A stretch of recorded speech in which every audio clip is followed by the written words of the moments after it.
رحمان ڈکیت اور Lyari gang war کی اس کہانی کے تیسرے حصے کا آغاز پیپلز امن کمیٹی کے قیام سے ہوتا ہے، جو اس وقت قائم ہوئی جب لیاری کی گلیوں میں گینگ وار کی شدت حد سے تجاوز کر چکی تھی۔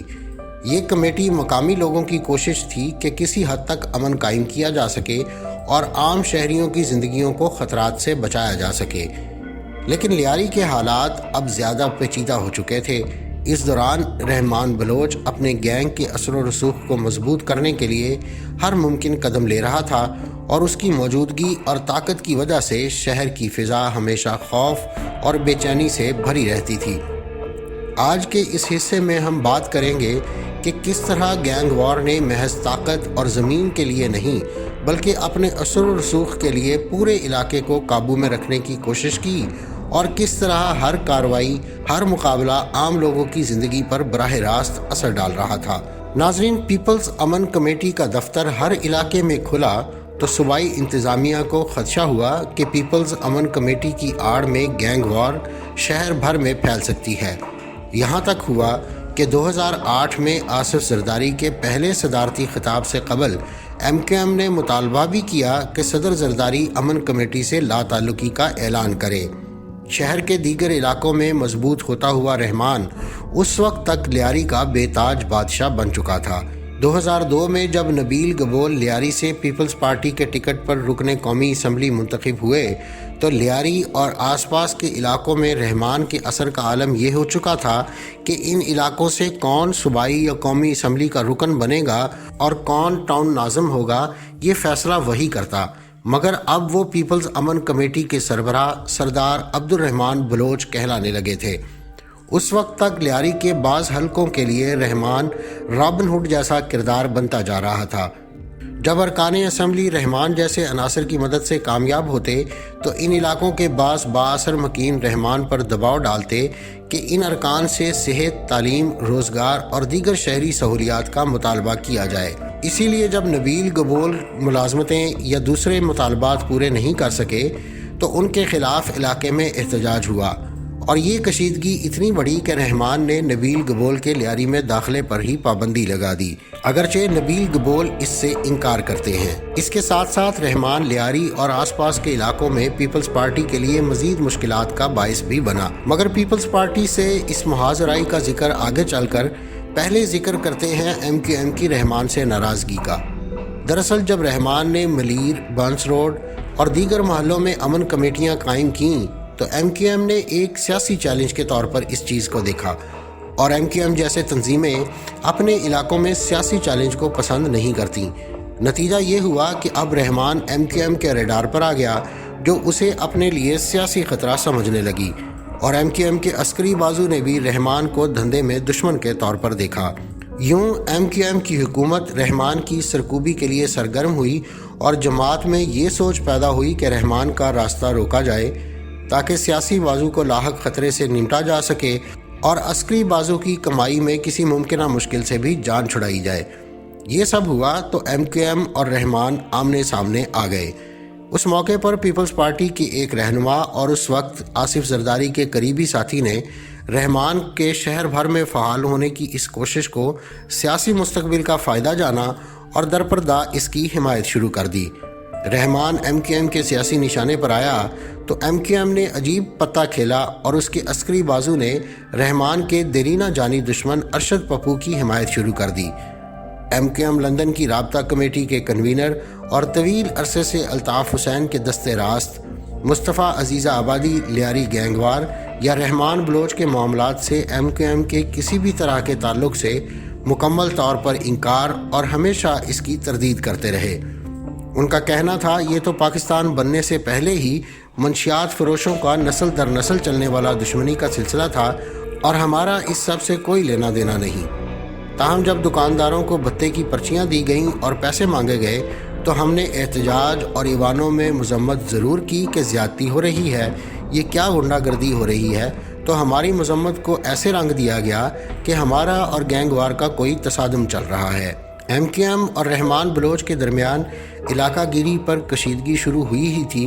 کہ لیاری میں ارشد پپو اور رحمان گینگ وار اور سینکڑوں ہلاکتوں پر میڈیا اور پریس نے شور مچانا شروع کر دیا۔ مشرف حکومت اور اس کی سب سے طاقتور اتحادی MQM کی صوبائی حکومت کو بھی موقع ملا کہ پولیس پر لیاری گینگ وار اور قتل و غارت روکنے کا دباؤ ڈالا جائے۔ اس دوران MQM کے کارکنوں اور امن کمیٹی کے ارکان کا جھگڑا ہوا، جس پر سرکاری سطح پر بھی تشویش پیدا ہوئی کہ پیپلز امن کمیٹی اور سیاسی جماعت میں جھگڑا شروع ہوا تو شہر کا امن و امان خراب ہو سکتا ہے، کیونکہ ایک طرف ایک سیاسی جماعت تھی اور دوسری جانب ایک گروہ، تو صوبائی انتظامیہ کو تشویش ہوئی۔ پیپلز امن کمیٹی کوئی سیاسی اکائی تو تھی نہیں، لیکن شہر میں تشدد ضرور ہو سکتا تھا۔ پیپلز امن کمیٹی شہر میں آئی تو دیگر سیاسی جماعتوں نے بھی تشویش ظاہر کی کہ پہلے تو سب کچھ لیاری تک محدود تھا، اب پورے شہر میں پھیل جائے گا۔ کسی زمانے میں MQM الزام لگایا کرتی تھی کہ SP بن جانے والے پولیس افسر چودھری اسلم انتہائی مشکوک اور متنازع پولیس مقابلوں کے ذریعے MQM کے سینکڑوں کارکنوں کی ہلاکت میں ملوث ہیں، مگر اسی MQM نے جب شعیب خان اور رحمان ڈکیت جیسے خطروں سے نمٹنا چاہا تو چودھری اسلم MQM کی آنکھ کا تارا بن گئے۔ شعیب خان کو بھی چودھری اسلم نے ہی لاہور کینٹ سے گرفتار کیا تھا، اور رحمان ڈکیت کی گرفتاری کے لیے جو لیاری ٹاسک فورس قائم کی گئی اس کے سربراہ بھی یہی SP چودھری اسلم بنے۔ ارشد پپو کو سیاسی حمایت سے طاقت حاصل ہونے لگی اور سیاسی قوتیں بھی ناراض ہوئیں تو لیاری میں رحمان پر زمین ایک بار پھر تنگ ہونے لگی۔ تب رحمان نے بلوچستان چلے جانے میں ہی عافیت سمجھی، مگر اس بار ہب جانے کی بجائے اس نے کوئٹہ کے سیٹلائٹ ٹاؤن میں ایک خفیہ ٹھکانے پر پناہ لی۔ یہاں رحمان اور اس کے ساتھی ابھی سکون کی سانس بھی نہیں لے سکے تھے کہ ایک نئی بلا اور نازل ہوئی۔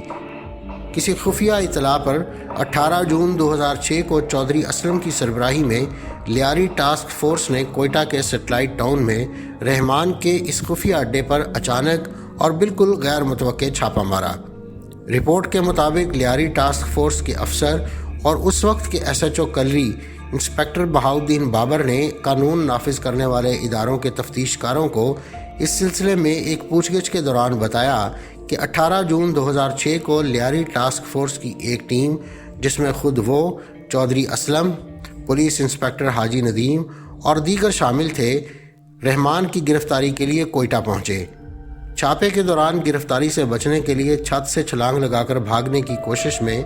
رحمان کی ٹانگ ٹوٹ گئی۔ سندھ سے اس چھاپے اور گرفتاری کی نگرانی کرنے والے حکام، جن کی ترجیح کسی بھی قیمت پر رحمان کے خلاف کارروائی تھی، اس سارے عمل پر براہ راست نظر رکھے ہوئے تھے۔ زخمی رحمان کو دبوچ لیا گیا، مگر یہ گرفتاری کبھی سرکاری ریکارڈ پر نہیں آئی۔ ہو سکتا تھا کہ مقابلے کی نوبت آ جاتی، مگر تبھی ایک ڈرامائی پیش رفت ہوئی اور چودھری اسلم کے فون پر گھنٹی بجنے لگی۔ اگرچہ چودھری اسلم رحمان جیسے خطرناک مجرموں کے خلاف ایسی کارروائیوں میں کبھی اپنا ذاتی فون لے کر نہیں جاتے تھے، کیونکہ مقابلے کی صورت میں CDR یا پھر جیو فینسنگ سے عدالت میں ثابت ہو سکتا تھا کہ چودھری اسلم اس وقت کہاں تھے، لہٰذا چودھری ایسے مواقع کے لیے ایک ایسا فون استعمال کرتے تھے جس کا نمبر محض 3 یا 4 اعلیٰ ترین حکام کے علاوہ کسی کے علم میں نہیں ہوتا تھا۔ اس وقت بھی چودھری اسلم یہی خفیہ فون استعمال کر رہے تھے اور صرف اعلیٰ ترین حکام سے رابطے میں تھے۔ جیسے ہی انہوں نے رحمان کو حراست میں لیا تو اچانک اس فون پر ایک اجنبی نمبر سے کال آئی۔ چودھری اسلم نے فون اٹھایا تو دوسری طرف آصف زرداری تھے، اور چودھری اسلم حیران رہ گیا کہ یہ خفیہ نمبر زرداری صاحب تک کیسے پہنچا۔ چودھری اسلم اور آصف زرداری کی گفتگو سے باخبر لوگوں نے دعویٰ کیا کہ زرداری صاحب نے چودھری اسلم سے کہا کہ مارنا نہیں، کوئی غلط کام نہیں کرو، جو بھی مقدمات ہیں اس کو عدالت میں پیش کرو، انکاؤنٹر نہیں کرنا۔ دوسری جانب کارروائی کی نگرانی کرنے والے حکام توقع کر رہے تھے کہ رحمان آسانی سے گرفتاری نہیں دے گا، بلکہ مزاحمت ضرور کرے گا۔ نگران حکام کو خدشہ تھا کہ ایسی صورت بنی تو رحمان مقابلے میں مارا بھی جا سکتا ہے، مگر جب آصف زرداری کا فون آیا تو چودھری اسلم نے نگران حکام کو بتایا کہ اب رحمان کو حراست میں لے لینے کی بات آصف زرداری جیسے رہنماؤں اور سیاسی حلقوں تک پہنچ گئی ہے، اور اب گرفتاری کا علم ہو جانے کے بعد مقابلہ نہیں ہو سکتا۔ اس صورتحال سے نمٹنے کے لیے فوراً یہ فیصلہ ہوا کہ نہ تو پولیس گولی چلائے گی اور نہ ہی رحمان کی یہ گرفتاری ابھی ریکارڈ پر لائی جائے گی۔ اسے کراچی تو منتقل کر دیا جائے گا، مگر گرفتاری کا سرکاری طور پر اعلان ابھی نہیں ہوگا۔ ابھی یہ سب ہو ہی رہا تھا کہ دوسری ڈرامائی پیش رفت ہوئی۔ ہوا یہ کہ اچانک ملٹری انٹیلیجنس کے حکام وہاں پہنچے اور رحمان کو تفتیش کے لیے اپنی تحویل میں لے لیا۔ فوجی حکام کو رحمان کی یہ کسٹڈی اس وقت کے وفاقی سیکرٹری داخلہ کمال شاہ کی ہدایت پر دی گئی اور فوجی حکام نے رحمان کو فوراً ہی کسی خفیہ تفتیشی مرکز منتقل کر دیا۔ بی بی سی کے مطابق پھر اس گرفتاری کے لیے کوئٹہ جانے والے لیاری ٹاسک فورس کے افسران چودھری اسلم وغیرہ اسی جہاز سے واپس کراچی پہنچے جو دراصل رحمان کو گرفتار کر کے کراچی لانے کے لیے خصوصی طور پر بھیجا گیا تھا۔ ایم آئی کے تفتیش کار ابھی رحمان سے قریب 3 سے 4 ہفتوں تک تفتیش کر ہی رہے تھے کہ خود چودھری اسلم اور ان کے قریبی پولیس افسران ایک نئی مصیبت میں پھنس گئے۔ یہ معشوق بروہی مشکوک اور متنازع پولیس مقابلہ یا ماورائے عدالت ہلاکت کا معاملہ تھا۔ اس جعلی پولیس مقابلے میں چودھری اسلم،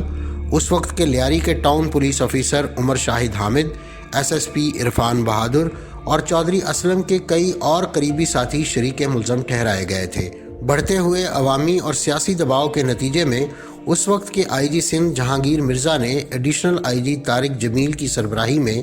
تحقیقاتی کمیٹی قائم کی جس نے جانچ پڑتال کے بعد لواحقین اور ذرائع ابلاغ کا دعویٰ درست تسلیم کیا اور 22 جولائی 2006 کو ذرائع ابلاغ نے خبر دی کہ پولیس نے سرکاری طور پر تسلیم کر لیا کہ مرنے والا معشوق بروہی نہیں تھا، جس پر آئی جی جہانگیر مرزا نے لیاری ٹاسک فورس ختم کرنے اور چودھری اسلم سمیت اس مشکوک اور متنازع پولیس مقابلے میں شریک تمام پولیس افسران کے خلاف محکمہ جاتی اور قانونی کارروائی کا حکم دیا۔ آئی جی کے حکم پر چودھری اسلم، عمر شاہد اور عرفان بہادر سمیت کئی افسران کے خلاف مقدمہ درج ہوا، کئی معطل اور گرفتار ہوئے اور چودھری اسلم کو بھی جیل بھیج دیا گیا، مگر جلد ہی سپریم کورٹ نے عدالتی کارروائی کے بعد تمام افسران کو بے گناہ قرار دے کر باعزت بری کر دیا اور چودھری اسلم سمیت کئی افسران اپنے عہدوں پر بحال کر دیے گئے۔ مگر رحمان ڈکیت کا قصہ اب بھی ختم نہیں ہوا تھا۔ اس حوالے سے مزید معلومات کے لیے دیکھیے اگلی قسط۔